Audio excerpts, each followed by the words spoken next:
中国的医保费最近又涨价了，据说这20年来，中国的医保费用涨了差不多40倍，就说涨得有多吓人吧。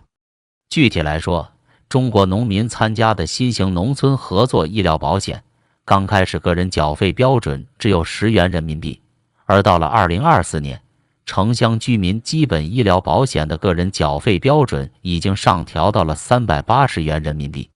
然而遗憾的是，尽管医保费用不断上涨，但中国普通老百姓看病难的问题却并未因此而得以彻底解决。我们只需浏览一下中国各大医疗众筹平台，就可以看到一个惊人的事实，那里列满了无数病患者的信息，他们正躺在病床上，等待着网友们的爱心捐助，以支付天价的医疗费用。所以可以说，就算医保费不断上调，看病难问题仍然存在，没有从根本上解决。这说明中国的医保制度本身存在缺陷，仅仅依靠涨费的办法是治标不治本，无法真正惠及广大患者。如何在合理的费率前提下，把医保做得更全面、更高效，这仍然是摆在政府面前的一个巨大难题。现阶段来说，高额医疗费用仍然是压垮许多中国家庭的最后一根稻草。说到医保制度，我们不妨来关注一下全球医疗保障制度的典范——日本。你们知道吗？日本的医疗保险制度是世界上最发达的，它不仅使日本国民享受高品质的医疗服务，还能高效分担患者费用，避免因病致贫的情况发生。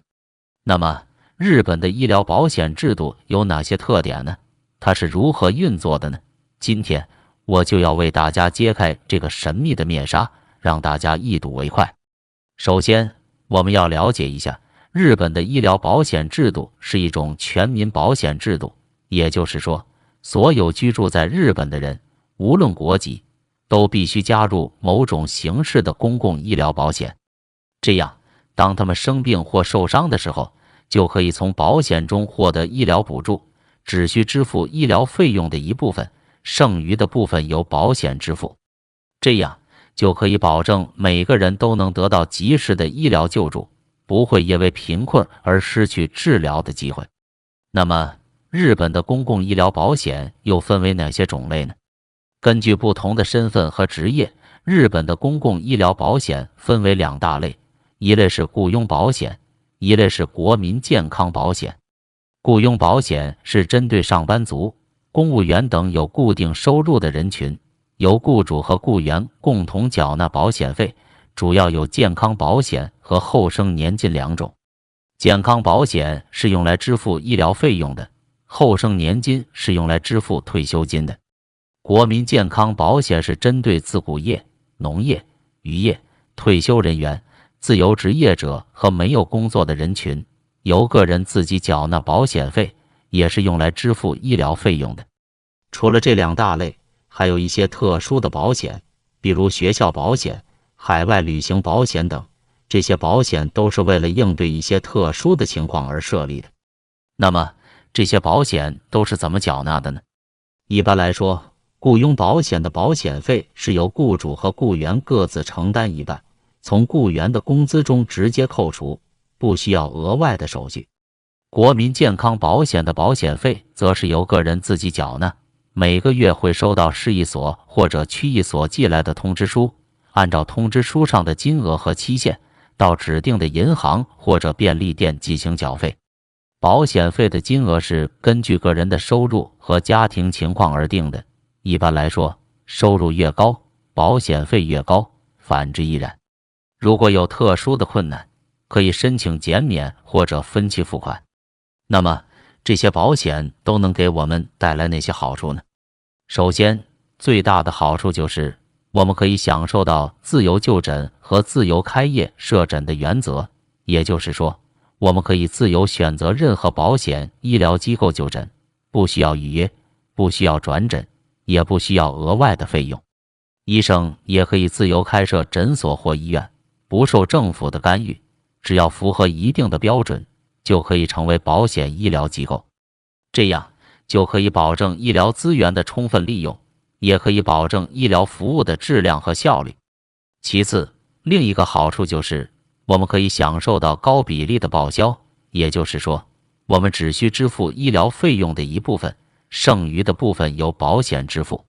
一般来说，报销比例是70%，也就是说，我们只需支付30%的医疗费用，剩余的70%由保险支付。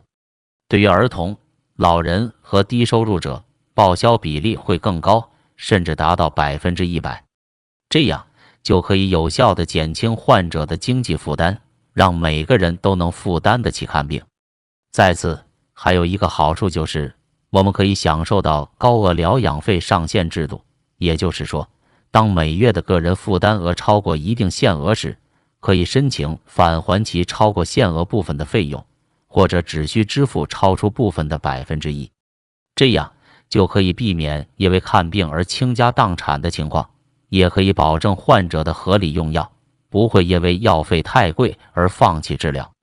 最后，还有一些其他的福利，比如伤病补助金、分娩育儿一次性补助金、丧葬费、区政府健康检查等，这些都是为了保障我们的健康和生活质量而设立的。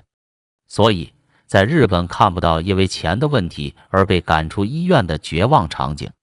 患者没钱，医院也会全力救治，绝不会不管你。孩子也不用担心家里老人得了大病，自己付不起医疗费，然后焦头烂额，甚至逼不得已给老人多吃点安眠药这种可怕事情。老人得病可以放心就医，子女也不必害怕医疗费用而做出违法伤天害理的事。日本人有了医疗保险制度作为后盾，面对病魔时压力会小很多。这一切都得益于日本完善的医疗保障制度，它为全民提供了坚实的经济后盾，使他们面对疾病时不必承受沉重的经济压力。这与中国形成了鲜明对比，看不起病、因病致贫、求医无门的惨剧在中国司空见惯，在日本完全看不到。即使是游客在日本生病了，医院也是先进行全力的治疗，而治疗费用呢，是治疗好后再结算的。这同时也带来了一个后果，就是医疗费逃单的问题。日本厚生劳动省曾对全国医院进行过一次调查，内容包括是否接诊和治疗过受伤或生病的外国游客。